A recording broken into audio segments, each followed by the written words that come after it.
Well, I can't believe on the last show we managed to complete the entire show without telling you my latest bargain from eBay.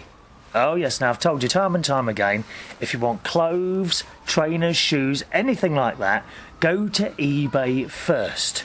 Now, those of you that watched the show on YouTube will have seen these hanging on the back of the chair when I moved round to show you the garden in the last show. But here they are, look at these. Okay? Swimming shorts. Look. Now, I have seen swimming shorts in at the department store near us. Very high quality stuff in there, but nevertheless rather expensive. I have seen swimming shorts in there for £25. £25 on a pair of shorts. Now look at these, right? From eBay. Do not worry, I know there are some of you not watching. I know that some people are listening, some people are watching. I will describe. These are green. Now, what sort of colour green are these? They're like almost like a luminous green, like the green colour in traffic lights, okay? That's the colour green they are, with a bit of white on there, and drawstrings to stop those embarrassing moments when you get out of the swimming pool. It's happened to me before as well. You know, when you get out of the swimming pool and if you've been good at your weight loss thing, you've lost a bit of weight, but you haven't yet gone out and bought the smaller pair of swimming trunks. Now, there are various ways of getting out of the swimming pool, of course. You can use the stairs, or, if you're butch like myself, you can grab hold of the side of the swimming pool and hoist yourself out. And that's where the problem starts. Because if you hoist yourself out and you lost a bit of weight, and those swimming trunks are just that, or those swimming shorts or trunks are just that little bit too loose, you know what happens, don't you? Yes, you end up showing everyone your bare bum. Which in some cases, although probably not mine, is not a very pleasant experience for the other people. Okay? So you need to get smaller ones. Try it on eBay. Look, green swimming shorts. Really nice. I think they're brand new. Let me just check by sniffing them. Yeah. Well, actually, I have to say, I think they're smelling of Daz, which possibly means they were second-hand. But we're not worried about that, as long as they're clean, and they're definitely clean. Let me just check there's no marks inside. No. No marks at all on the inside. Can you imagine? Oh, that's awful, isn't it? Can you imagine ordering something off eBay and checking the inside and it's dirty, like a pair of shorts? How awful. Green shorts like that. How much did I pay? Come on, guess. This is... here's a clue. Now, you know I do get good bargains on eBay. If I tell you that this was the best ever bargain, how much do you think I paid for those green shorts? Come on, any idea? £2.97, including postage and packing. I mean, you can't go wrong, can you? At most of the, in fact, at all of the places that I work, you won't get a pint of beer for that. And yet with these shorts, many hours of fun and exercising and improving my life with just this little pair of shorts. So I'm very pleased about that. I keep telling you, don't you? Don't I? Try eBay for all your bits and pieces like that. We often, I think we've got a couple of emails here from eBay, people who have bought stuff on eBay. I think there's a couple here, actually, or did we do them? Oh, yes, there's one here. So we'll come to those a little bit later on. We're going to have a bit of an email catch-up programme today. Welcome along. My name's Chris Reardon. This is today's United Kingdom Talk, 3 times a week talk show. Now, if you ever miss any of the shows, then you can always catch up by going to the main United Kingdom Talk website, and you can watch or listen. It's up to you. Now, be prepared if you're going to watch. You know, be prepared to see some kind of Cristiano Ronaldo look-alike, some bronzed, defined, muscled beauty sitting in front of you. Okay? I have rather seductively got a couple of extra buttons undone today on today's shirt as well. Because it's rather hot. Actually, I wish I'd never put a shirt on, because I'm sitting here sweating now.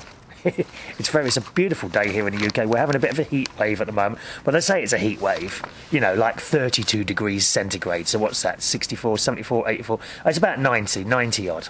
They call that. I don't think that's a heat wave at all. Yes, it's very hot, but it's hardly the heat waves that you see in Australia, is it? Or the States or somewhere like that where it's over 40. I don't think I've ever been in... Oh, I might have been, actually, when I went to the Caribbean a few years ago. Barbados and St. Lucia. But a completely different sort of heat there, isn't it? Huh? That's the sort of heat where... let me just check I've turned this on. Just a minute. I've just forgotten something. Are we all right there? 1 minute. Have I turned on my recording thing? Yes, I did. Sorry. I just wanted to check I'd switched to sound recording because I keep forgetting to turn, you know, the old dementia is setting in now. I do keep forgetting to turn things on. Yeah, the heat in the Caribbean, where it's a small island and the winds blow across it, is completely different to the heat where you get sort of if you're on land, isn't it? It's almost pleasant. I quite like the heat in Florida, very humid. I love the lightning storms there. So we'll have a bit of an email catch-up programme. Seem to be spending a lot of time watering plants at the moment. Do you? At the front garden, there's just like a little bit of grass. I haven't got a very big front garden at all. It's very small. But I like to keep it green as long as possible throughout the summer. Now and again, here in the UK, we do have hosepipe bans, which we haven't got at the moment, but nevertheless, sometimes if we have a long period of hot, dry weather and they're a bit short of water, they will introduce a hosepipe ban. But even then, you are allowed to walk around your lawn with a watering can. And actually, believe it or not, that does actually do the trick. I mean, it does. Because I go around, I suppose, four times a week, usually around about 7 or 8 o'clock at night when the sun's disappeared. And I just go around and with the watering can and water that bit of front lawn. It takes about... And I've got it's a big watering can, about I think it's a 10-litre one, whatever that is. Is that 1 gallon? Something like that. And it takes about 1, 2, 3, 4, 5, 6, 7, 8, about 9 cans full of water, and it only takes about 10 minutes. And it does make all the difference. It looks really nice because it's all green and that, you know. I mean, it is nice. We've got a communal bit of grass in front of the house as well, and that's starting to look a little bit dry and ragged round the edges because, I mean, obviously, you can't go out and water that lot. Excuse me in a minute. Oh, dear. Oh, I've had a bit of a sneeze recently. Been sneezing a couple of times a day. You don't think it's that dreadful flu, do you? Eh? Oh, it's a butterfly. I wonder if it'll come over here.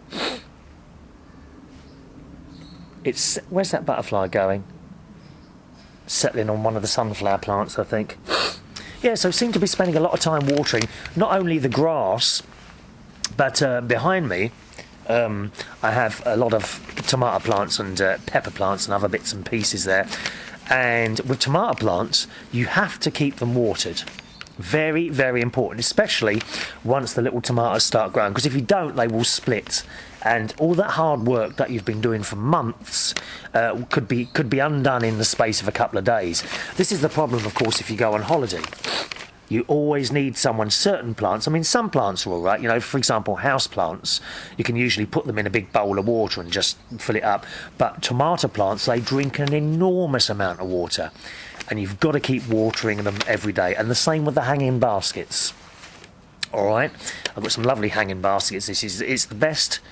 I would go as far as saying, I think I said this on the last show, it's the best my garden has ever looked this year, because I've spent, quite a bit of time back in February, March, April, preparing little plants and things like that, and putting them in, and there they're all cut. And it's looking really nice out here. Really nice. So lots of watering going on at the moment. There's your secret. You want a nice garden, keep watering it. Seriously, that's a secret. And this year, I didn't bother, as I have done every year, with putting the feed stuff on the lawn and going up and down with chemicals. I've completely left it this year, and the grass is looking better than it ever has done. So maybe that's the secret there. Maybe we shouldn't be putting all these chemicals on the lawn and what have you. Just water. That's all you need, just water. Okay. I was just saying, actually, about the whole eBay thing that I'm very much into, buying clothes and trainers on eBay. And I don't understand why people buy 2 or 3 sets of trainers every year, because you don't need it. You absolutely don't need to be buying 2 or 3 sets of trainers. I've got trainers in there that are 2-3 years old and they're still functioning perfectly. Why do people keep doing this? Well, I must buy a new pair of trainers. There's nothing wrong with the old ones. Such a terrible waste. Terrible, terrible waste. I don't know what my nephew's like, actually, whether he's a great trainer spender, but I remember once giving him money for, well, I always give him money for Christmas, and on the Boxing Day he was up and out straight down to the local sports shop to get a pair of trainers, and I thought, oh, he's going to spend all his money on one pair of trainers, and I was quite impressed. No, he wasn't. No, he didn't. He came back with, I'm pleased to say, a bargain.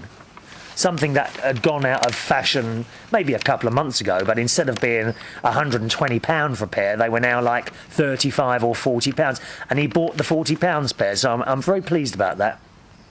You see, he's listening to good old Uncle Chris and his advice. Him and his girlfriend are, as I know I mentioned this a couple of shows ago, they are about to move into their own place.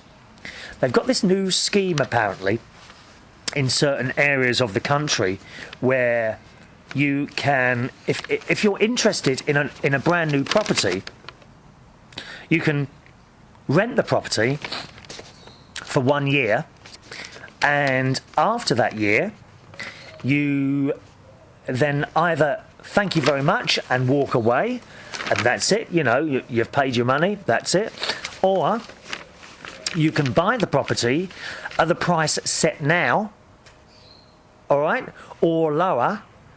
Apparently, if they set the price now, it won't go higher than that, but it might go lower. So if, you know, I suppose at the end of the year, one could go back to the people who are providing the housing and say, well, you know, you want, I don't know, £100,000 for this, but it's only worth 90,000. We'll offer you 90,000. That's got to be worth a try, isn't it? Huh? I would have thought so anyway. And so at the end of the year, they can either walk away, and that's it, or they can buy the property at a price set today, or lower if it's come down, or if they're able to do a deal, and the rent that they've paid up to that point is taken into consideration when, or added to the deposit that they will need. So good luck to my nephew and his girlfriend.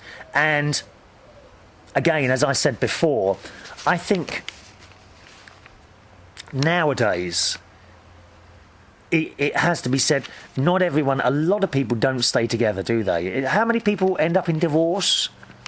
And I really think it's a good idea nowadays, although I suppose it goes against most religions, doesn't it? But I think it's probably a better idea nowadays to kind of have a test run, to go and live with someone for a year. OK, they may well be living with each other now at my sister's house, but it's very different, I think, having your own place. It's almost like, you know, when you're going out with someone, or even if you're married to them, you're at work most of the day, perhaps, or you're both at work most of the day, and you only meet back together again at night time.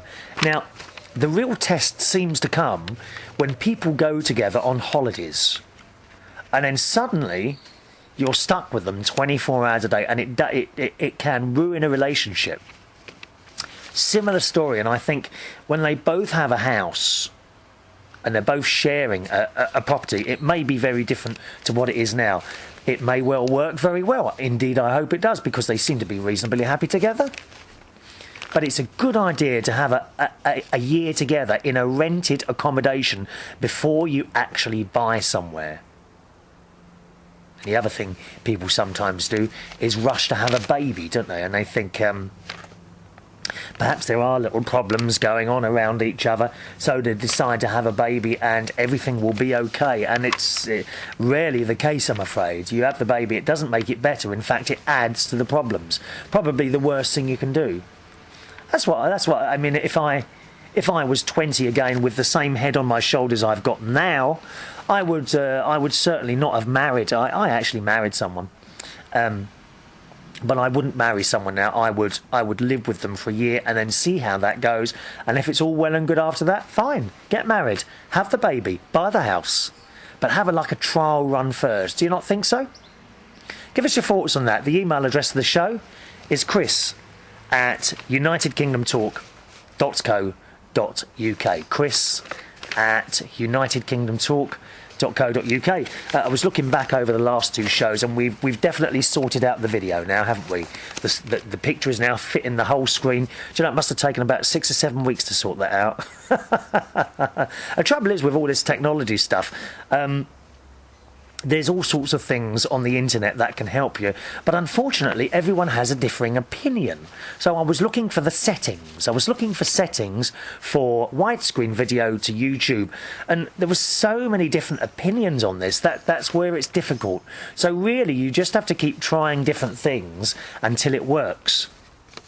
And a couple of you very kindly often email in, including Carl from Yorkshire. I know we have a little bit of a laugh with Carl in Yorkshire sometimes, saying that he is an anorak and well into his stuff. Well, he is an anorak and he is well into his stuff, but he's also extremely useful person to me, because he will tell me when he thinks something's not quite right.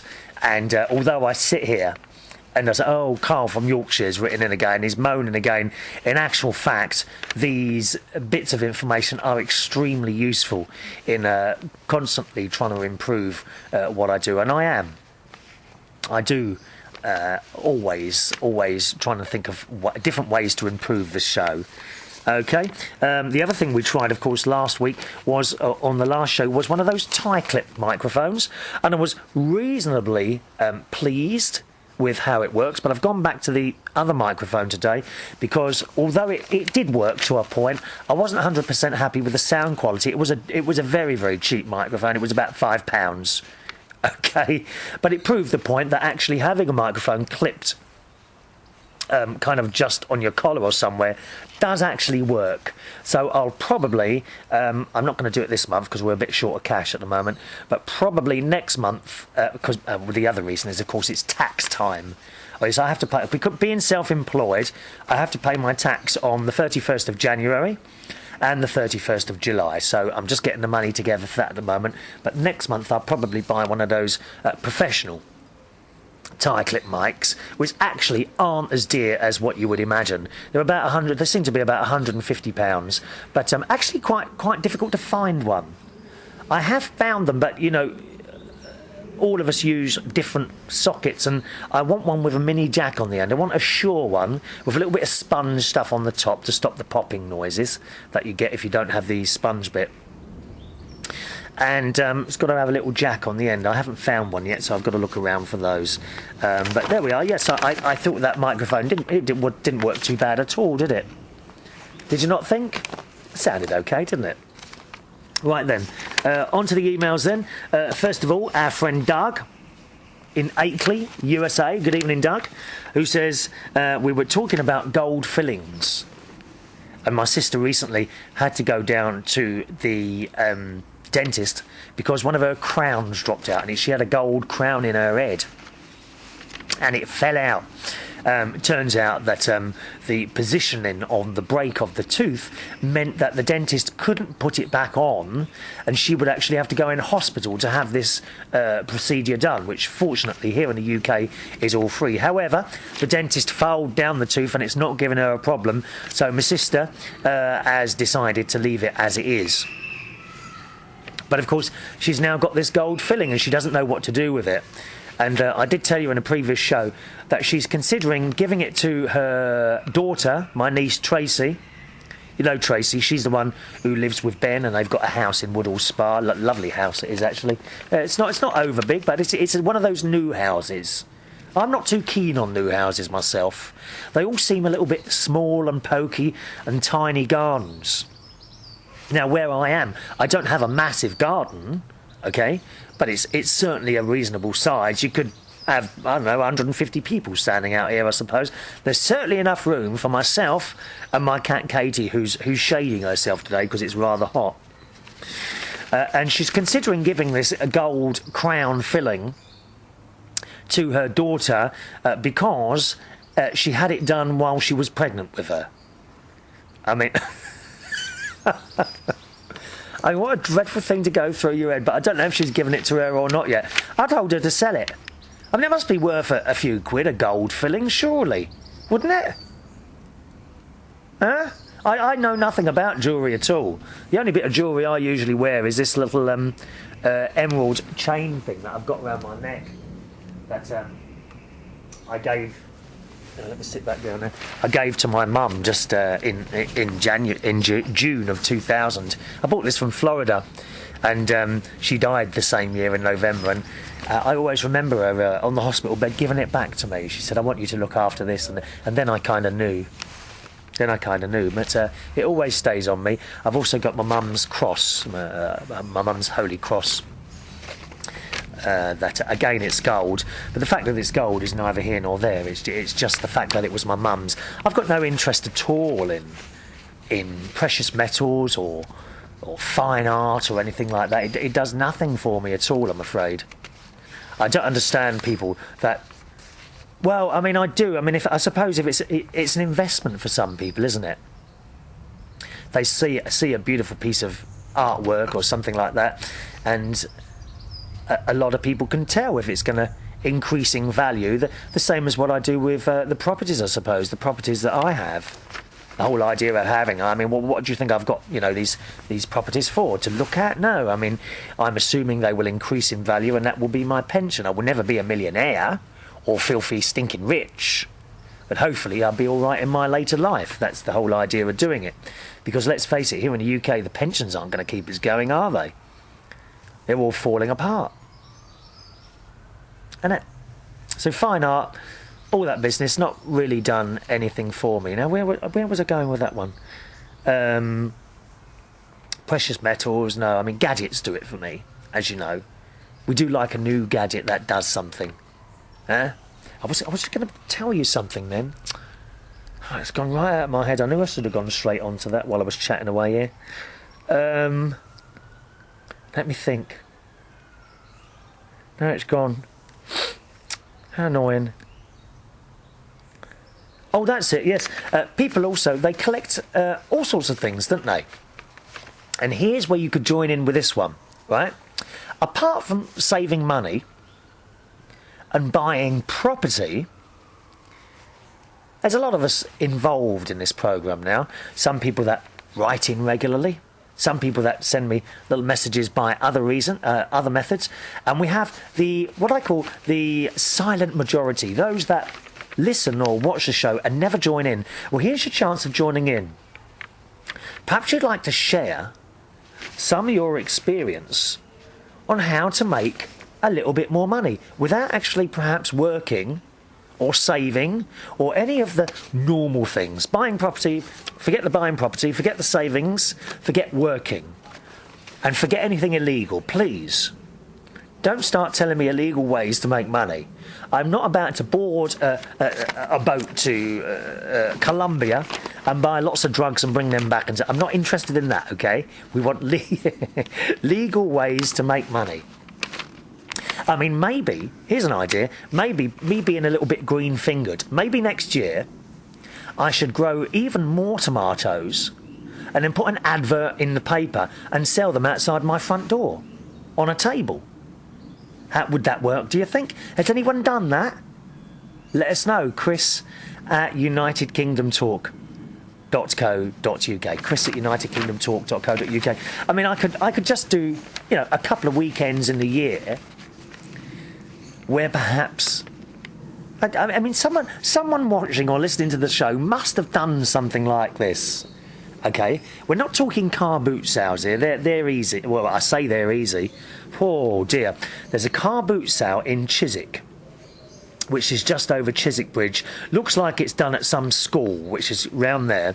And I've been driving home before on a Sunday morning, very late. So it's Saturday night, Sunday morning at 4 o'clock in the morning, and the queues of cars parked up on the side of the road, and we're talking 4 or 5 o'clock in the morning here, waiting for the school to open so that they can get their pitch. You have never seen anything like it. This queue of cars must go on for a mile, easily. And they're already queuing up at 4 o'clock in the morning. Presumably the place doesn't open till about 6 or 7 o'clock in the morning for people to set up for the car boot sale. I mean, you've never seen anything like it. Have you ever done a car boot sale? Do you do that in other countries? America? Australia? Have you ever done one? Was it worth it? Or did you think, oh, won't do that again? Was it hard work? Did you have to be up very early in the morning? Do let us know your experiences of car boot sales. Use your email address, chris@unitedkingdomtalk.co.uk. chris@unitedkingdomtalk.co.uk. What other ways can we make money? Not by having a job, perhaps, but other ways to bring in a little bit of, shall we say, extra income, I think it's called. Does it work? You know, you see those adverts, and I've no intention of doing this, but you often see adverts of letter stuffing. That is where you have to put letters together and post them, and you get a certain amount of money depending on how many envelopes that you send out to people. How does that work? Do you make much on that? Or is it like peanuts? Is it really not worth doing? Let us know. chris@unitedkingdomtalk.co.uk. And what about wine? Now, I am not a drinker. I don't drink at all. Nothing. Even I'm afraid I would even turn my nose up at champagne. All wine, as I've said before, all wine that I have ever tasted tastes to me of vinegar. I don't care if it was a £50 bottle or a £2.99 job from Tesco's. All wine to me tastes like vinegar. I think it's absolutely vile stuff, and I can't understand how it ever became popular. I really can't. I do like a bunch of grapes, but wine to me tastes just totally and utterly vile. However, you often see these stories on the news or in the newspapers of people that invest in wine. I've seen adverts in newspapers offering a box of whatever, vintage 1899 wine for £200. Buy now, this is your investment. I mean, how anyone could pay hundreds of pounds for a bottle of drink is beyond me. It really is. I mean, is it really that nice? I just don't get it. Hundreds of pounds. Is it just for the sake of, I can do this, so I will buy this? Is it that? Because that never impresses me either. I'm never impressed with amounts of money or things or anything like that. But what about you? Do you invest in wine? Does that work?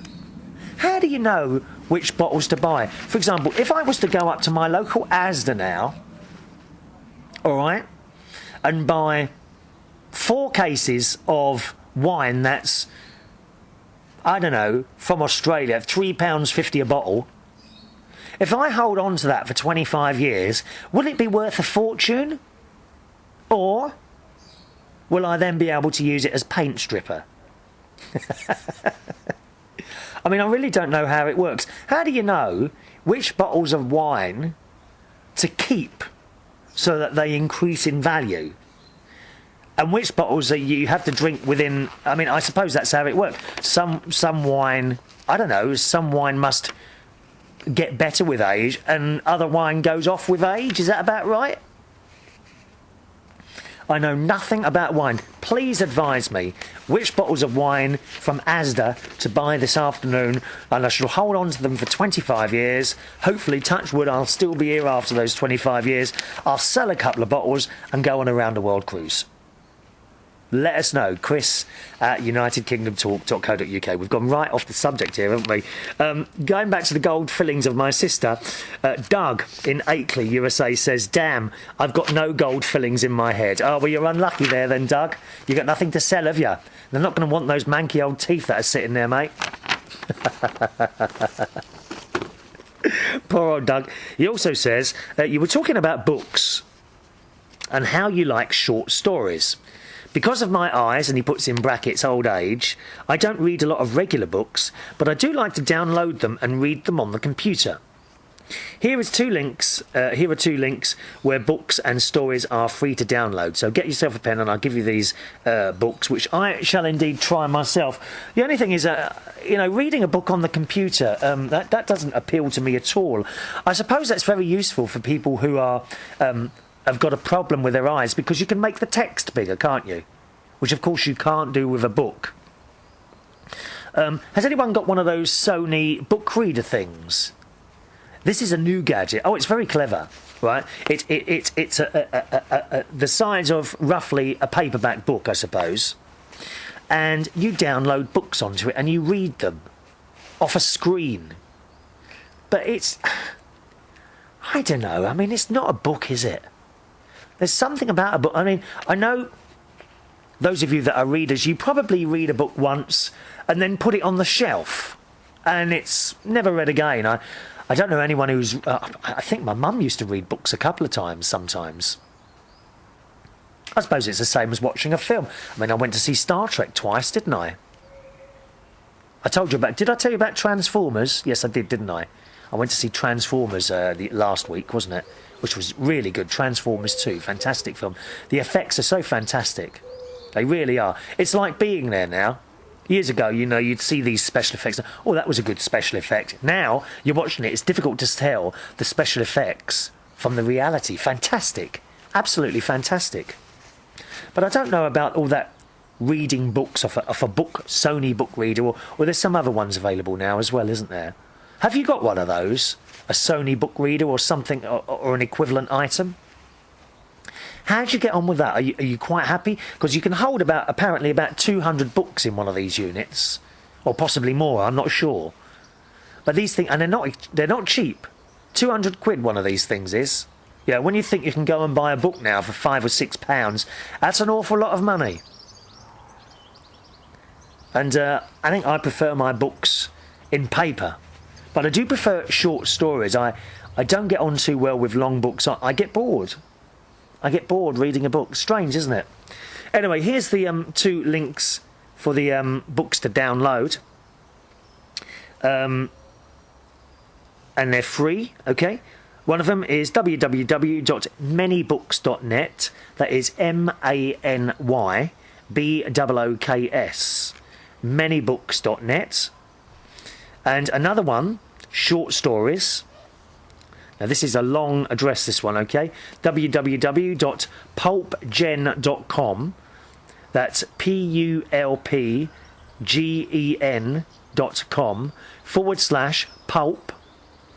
/pulp/downloads/recent.php. A little bit naughty of me, really. I haven't checked either of these links, and I usually check them. I haven't got a computer with me. But there you go. I'll give you that one again. I'll give you both of those again.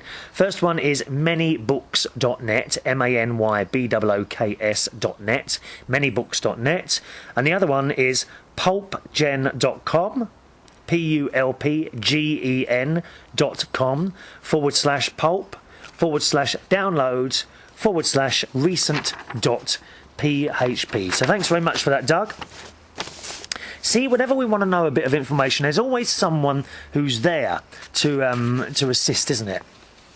That's what the show's about. Sharing bits of information, sharing stories, anything at all. Always feel free to email, okay? Chris at unitedkingdomtalk.co.uk. Matty from Australia wrote in a while ago in Tasmania and said that he'd been to see Night at the Museum 2, which I thought was a horror film, but Carl in Yorkshire rightly points out that it is actually a comedy. He says, why they didn't call it Another Night at the Museum remains a complete mystery to me. Seems kind of obvious. Yeah, because it was called Night at the Museum too. Well, maybe, Carl, you could become their advisor as well. That's the thing, Carl. You're always giving me free bits of information. It's time to work on your talent and to start offering your services for cash. For cash, that's it. He also writes, on the subject of eBay, we often talk about eBay here on the United Kingdom Talk.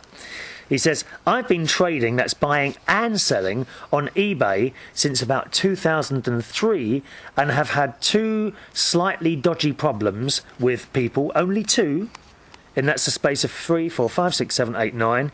That's not bad, is it? In 6 years, he's only had 2 slightly dodgy problems, but nothing major. So there we are. You know, if you want to go on eBay, yes, I think, you know, there's always going to be an element of risk, I suppose, that perhaps you'll pay for something and it won't arrive, or something you send out won't be paid for. I suppose that risk is always there.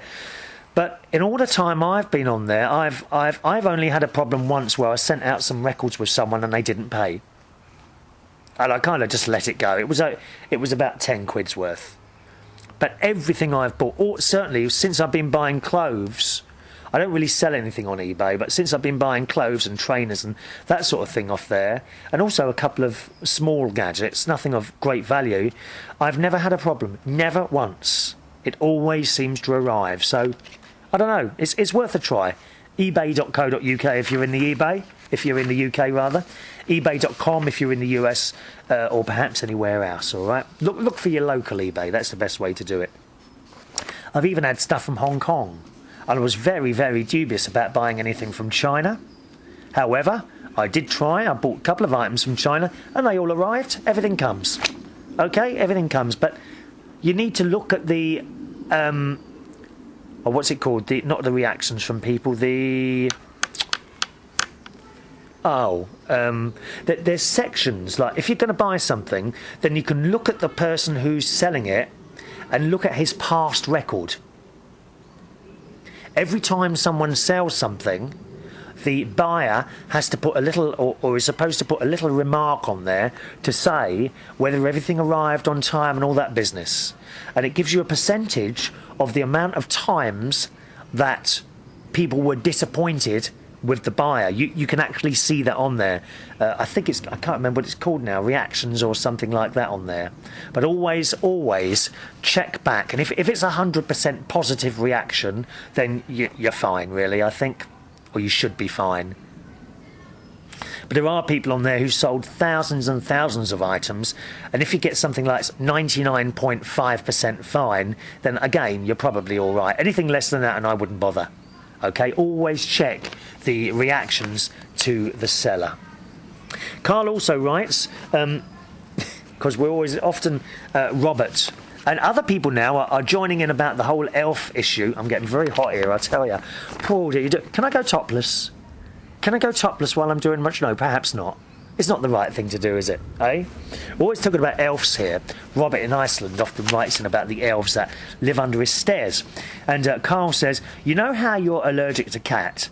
Well, you've proved it. Cats are bad for your elf. Did you get it? Cats are bad for your elf. No, I'm not very good at jokes either. Thank you, Carl. Well, leave the jokes. Okay. Oh, I think I've just got a text message. I wonder who that's from. How exciting. Just a minute now. Oh, that's all right. I sent a picture of the cat Katie to someone earlier. I do that sometimes, and don't know. I like to keep my pets in the media eye. Well, you never know. You never know, do you? When they're going to become big stars. Comment on the YouTube from someone called Xbox Pirates 2000. It's a very simple comment, and it says, I wish I could talk like that. I wonder what he means. Referring to this show. What do you mean, I wish I could talk like that? I've hardly said a word since I started. People say, how do you talk to yourself for so long? Well, I'm not. I'm not talking to myself, I'm talking to you. And anyone who's wondering perhaps would like to have a go at doing something like this, just do it. Don't spend a fortune on equipment. See what you've got laying around the house. You've probably got most of the stuff. Just do it.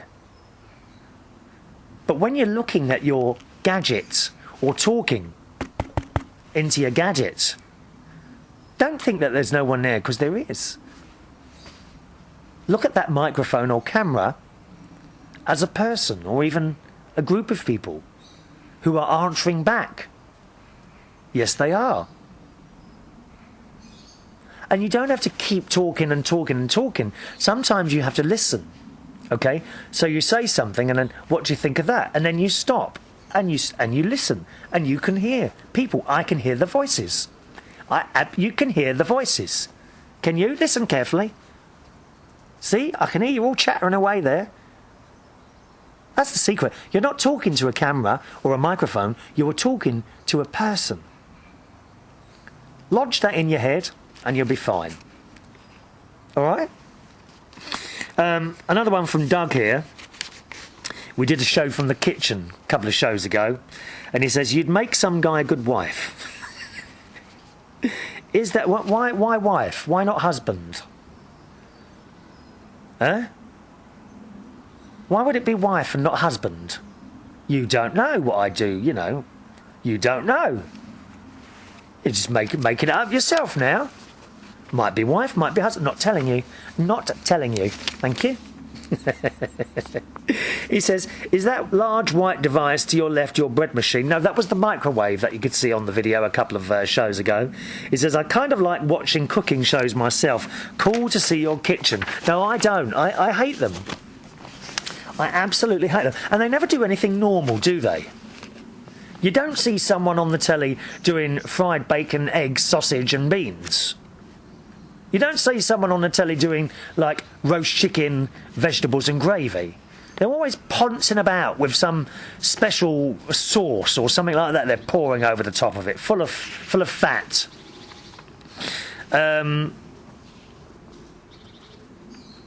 Oh, I'm sorry, no, I've misread that. He says, is that large white device on the left your bread machine? No, that wasn't. That was the dishwasher. And he writes again, OK, it was your dishwasher. Yeah, that was the dishwasher. The bread machine wasn't actually in view. That's on the other side of the kitchen. It is a bit messy, though, my kitchen. I'll give you that. Our friend Lisa, sweet LR for you. Sweetie ALA for you. I told you about it. You've got to get another name, Lisa. It's not an easy one to remember, darling. She says, hilarious show, Chris, talking about eBay. Suko seems to share my opinion of the eBay. I would maybe trust to sell my artworks there, but I've just heard too many negative stories about bad experiences of all kinds with buying on eBay. Anyway, great show. Well, I'm sorry to hear that, Lisa. Do you want to share with us some of your bad stories there? Because I've never had one from anyone. I've only had positive stories from people buying and selling on eBay. Never had a negative one. So please, Lisa, share us some of those stories, OK? Chris at unitedkingdomtalk.co.uk. Matty in Tasmania says, not sure, when Suko goes to see Chris in the UK, which I think, isn't that next week? Or is it this week? Do you know, I think it's this week. She's coming soon.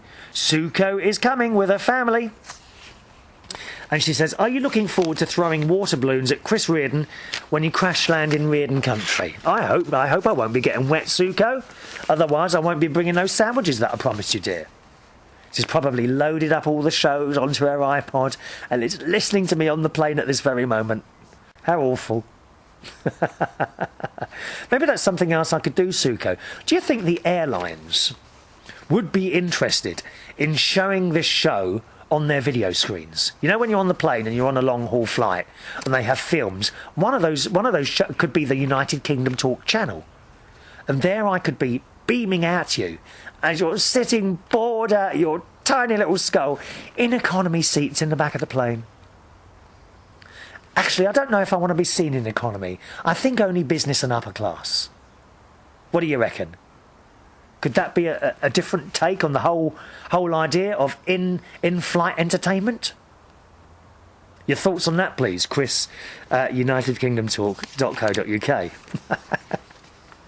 Hello to Roberts in Iceland, who says, glad to report that the tea bags you sent have arrived. Yeah, about 2 months too late. I'm sorry about that, Robert, but I know I sent the mug pretty quickly and I completely forgot about the tea bags, but you've got them now, -1.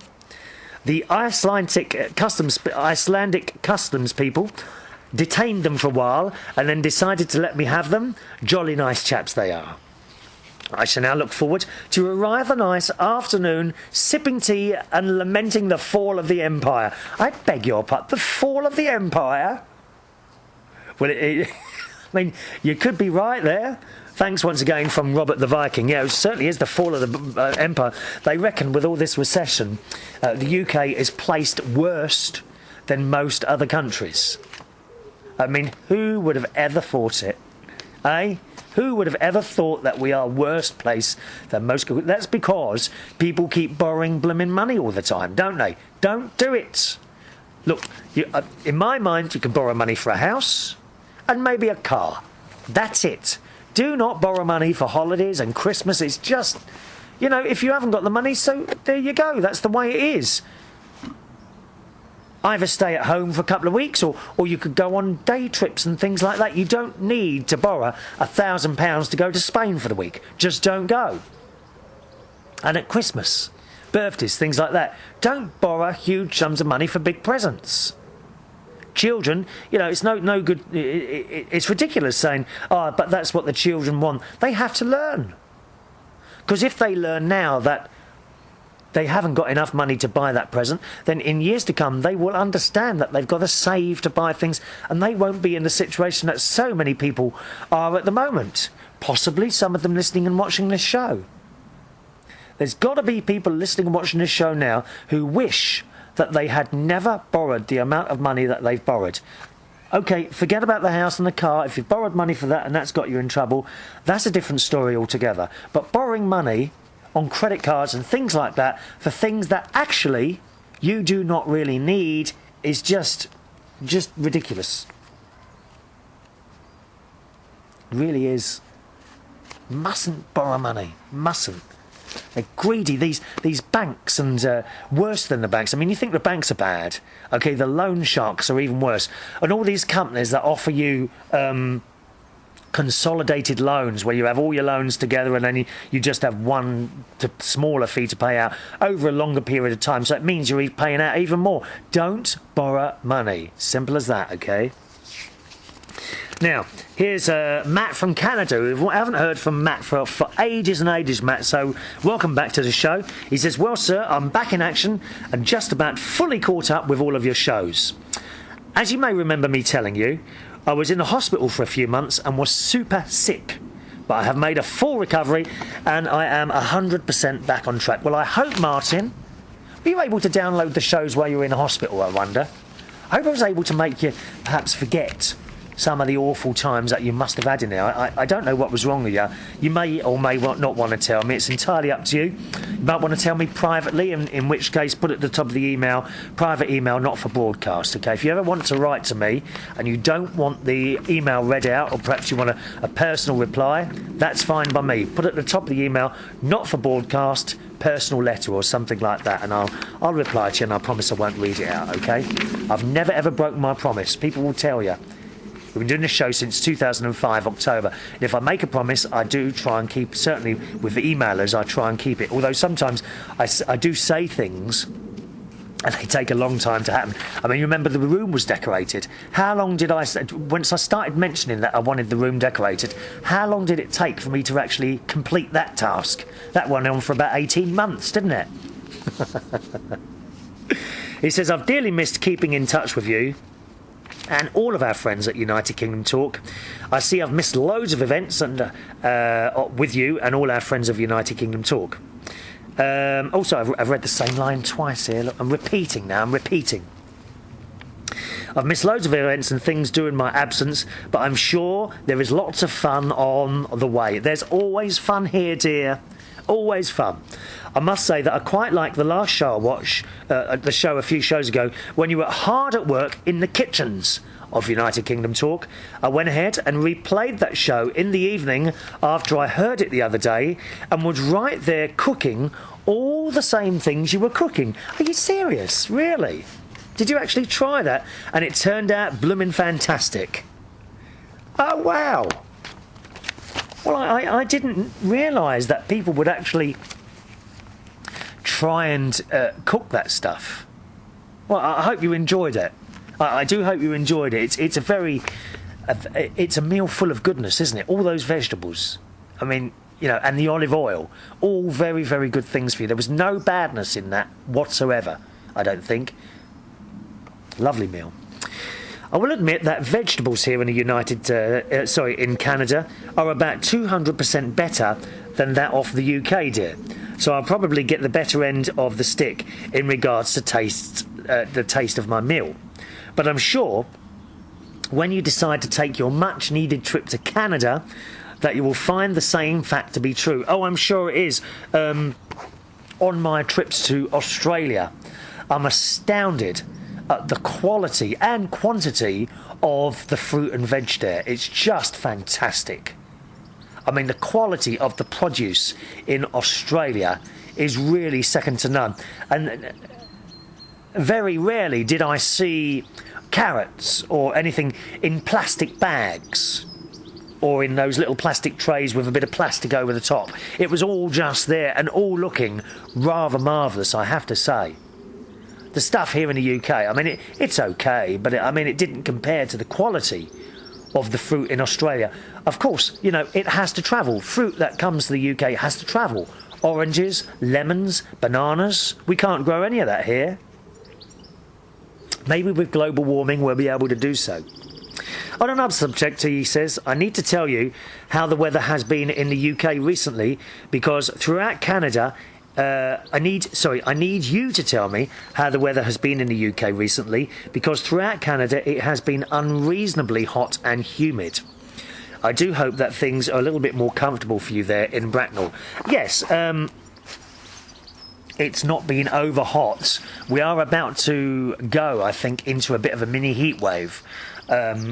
But a heat wave at 30, 32 degrees, which it is very hot, but it's not, I wouldn't say it's really uncomfortable, although I suppose it would be if it goes on for a long period of time. I mean, what sort of temperatures did you have in Canada? I never imagined Canada, funnily enough, as being a particularly hot place. I always imagine, you know, seals and fishing and coldness. I'm also proud to inform you that once again I've started to do my DJing at the nightclub here in Vancouver. And would you believe it? I had the same scenario happen the very first night I came back to this particular venue that happened in the winter. Can you remember what it was? Yes, I can, actually. And just before I go into that, on the subject of music, of course, Michael Jackson, the king of pop, the absolute king of pop, died a week or so ago now. And I was quite taken aback, but I was hurt by that one. Really hurt. I've never felt hurt by a celebrity dying. Michael Jackson, yes, because he had such a terrible time the last few years. What a talented man. We'll never see something like that again, I don't think. What a talented man. And I have done a little mix, an hour and 10-minute mix of some of my favourite Michael Jackson tracks. And you can download that free of charge by going to the music part of my website, and that is at chrisreardonshow.co.uk. chrisreardonshow.co.uk. It's all music, there's no chat at all, and it's a 1 hour, 10-minute mix, all mixed together, of Michael Jackson tunes. Alright, once again, it's chrisreardonshow.co.uk. Now, if you are watching this show in the future, because of course podcasts and YouTube shows seem to be around forever, if you're watching this in the future, you won't know where to find that. So you need to go to chrisreardonshow.co.uk and then go to June or July 2009, which is just on the left, okay? You'll see all the months there, June or July, one of those two, 2009, and you should see the Michael Jackson mix there, and it's the only one with a picture of Michael Jackson next to it, okay? Once again, you can download that from chrisreardonshow.co.uk. Matthew goes on to say, yes, a group of young men approached me. I wish they'd approached me. I haven't had a group of young men approach me for years. I mean, this is what happens when you get older. They don't want to know, you know. The hair starts going thin, you get grey bits shooting out the side. Dear me. They said, can you play this track I have on the CD? It's an essential selection mix by Pete Tong from the UK. And he says, I used the exact phrase or a similar phrase that you use and replied, did it say, welcome to the United Kingdom when you came through Vancouver Airport? And they replied, no. So I told them to take the next flight back home and go and ask a DJ in London to do their dirty work. I love it. And they were sure to leave straight away. Yeah, well, don't tell the manager you did that, okay? Because he'll start... You know what managers are like. Oh, it's there's you know, the thought of them losing so much as 5 pence piece drives them up the wall. Dreadful. Don't tell your manager you did that, okay? He said, so thanks very much for that line. It came in handy. It's so nice to be able to talk to all of you again.